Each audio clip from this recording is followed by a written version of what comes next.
Antonio Igbokidi. I'm a medical student, fourth year medical student at the Burnett School of Medicine at Texas Christian University. I'm from Little Rock, Arkansas, first generation college student, getting ready to graduate from medical school next year. I am the founder of the Barbershop Talk Therapy project. It's a project to bring therapy into communities of color, for specifically men of color, to be able to destigmatize mental health and to be able to provide a safe space to talk about things that's been on our minds.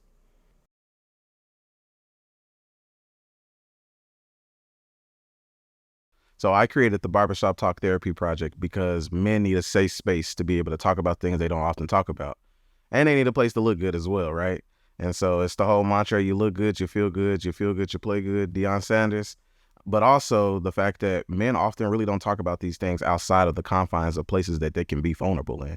And for whatever reason, the barbershop provides this place that you can be vulnerable. It has this magic to it, and it allows men to be able to have a safe space to open up and to be vulnerable. So you add a therapist to that, a therapy or a therapist to that, and you're creating something that's really untangible anywhere else.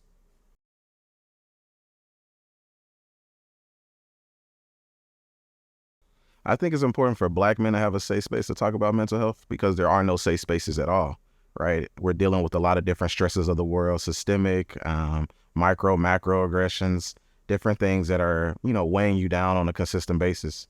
And when we look at suicide rates and suicidality, men of color are 3 times more likely than their other counterparts to commit suicide or attempt suicide. And so we got to think about ways to mitigate these issues. We also have to think about ways to protect our Black men and protect our men in general.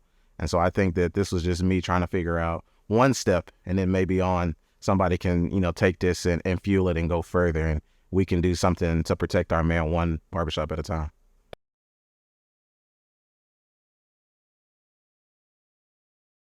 So I think a lot of times Black boys and Black teens don't have representation. And so representation looks like seeing somebody who's a doctor in your family or that looks like you. Representation looks like seeing somebody who's being vulnerable and opening up about things that they've never really talked about to other people around them, particularly other men. And so when Black boys and Black teens can see that, they now know that it's okay to open up. They now know it's okay to reach for help and to ask for help. And they now know it's okay to speak on things that they think that they're the only ones going through, but they're not.